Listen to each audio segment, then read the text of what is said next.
Alright, good morning. This is a second part of a video series I'm doing to help explain a little bit of the aggression, defensiveness of certain short-tailed pythons and sort of the step-by-step process to go through and sort of working with them.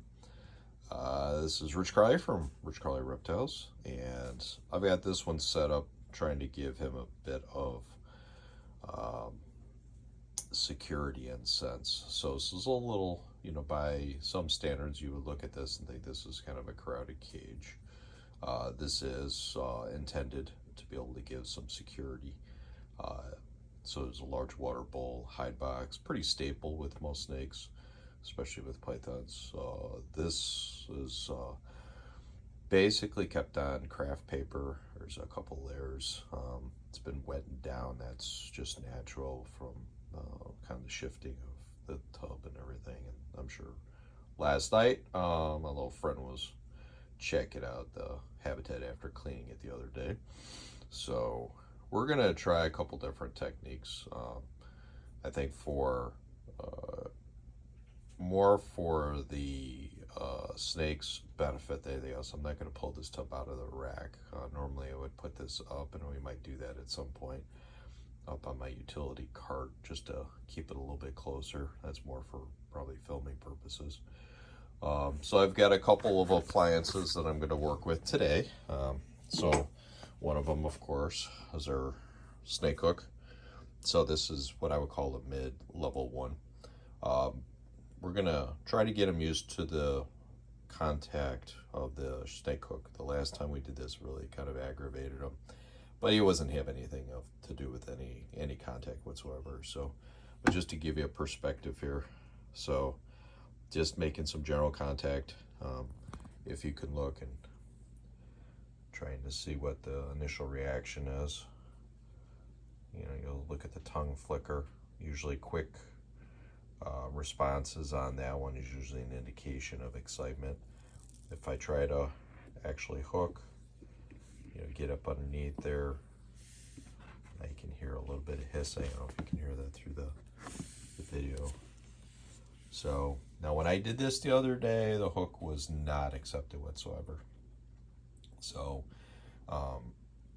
just kind of putting in the context that, this is an animal actually was handling, and all of a sudden just kind of went through a change, and I think he was agitated over the filthy conditions of his cage.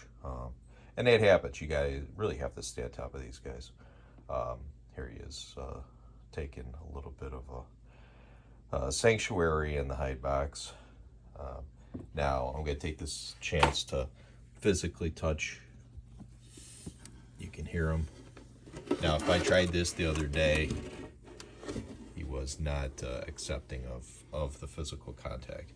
And for new keepers, especially when you're worried about getting bit and worried about the stress, these guys do have a memory. So you're trying to build trust. You're trying to build essentially a relationship with the snake that allows them to feel comfortable with physical contact removal from their, not only from their hide box or whatever, but from the enclosure itself. So I'm going to remove this hide box. Pause it for a second. All right, we're picking up where we left off. So as you can tell, he's kind of coiled up. This is a little bit of a defensive behavior. He's starting to get a little impatient with me as far as the hook goes. Use the hook to basically just get him used to, contact. You might next have to, once you get a little bit more confident of yourself, being able to read the snake, you could try using a gloved hand to be able to make contact with them. This way, the physical contact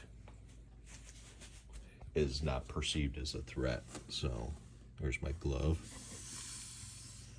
Let's see. Just trying to get him. He's still agitated.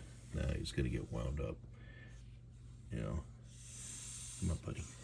Get used to me. So, and at this point you could tell he's like, he's, you know, kind of fired up. He's a little aggravated. Patience is key on this. I could turn around and I'm more than happy of doing this. I've done this enough times. Is that's enough. I'll cut it off there and try again in a day or two and slowly build up a little bit more. Not only the trust, but it gets them desensitized to the interaction, so that they don't feel like it's a threatening type of experience. So if I keep going at it, it's going to get him a little bit more wound up. And there's a certain point where their defensiveness is sort of on the extreme end. And at that point, they're so fired up that no matter what you do is going to aggravate them. And they're just in that fight or flight mode.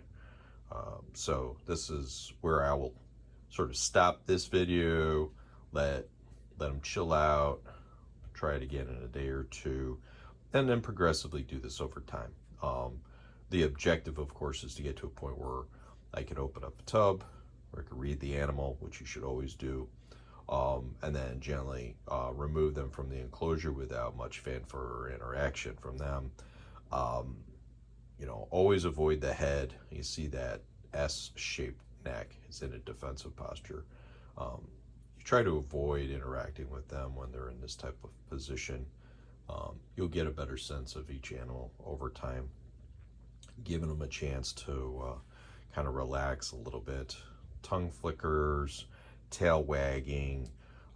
You know, tongue flickers are fine when they're kind of a slow and deliberate, but those quick, rapid ones are definitely, you know, a response to defensiveness. And you could kind of just tell from, he's totally looking at me. So what I'll do here is we're gonna back this up a little bit.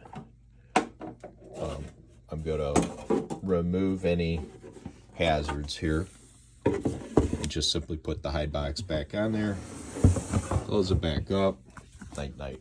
So, and like I said, we'll try that in a couple of days. I check on the animals daily, so I'll get a better sense of the next time. And ideally, you want to be able to get them when they're in a relaxed state. That way, you start off with, you know, a basic point where they're not automatically defensive. I've got other snakes here we can kind of give an example of. So here's a clutch mate.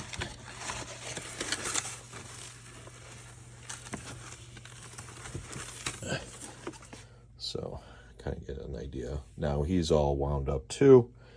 For some odd reason, this particular clutch, the odds were not working in my favor this year, and I had a couple of them that were just, you know, they were easily lit up. So eventually you want to get to a point where they're chilled. So hope that helps. Give me feedback. Thank you.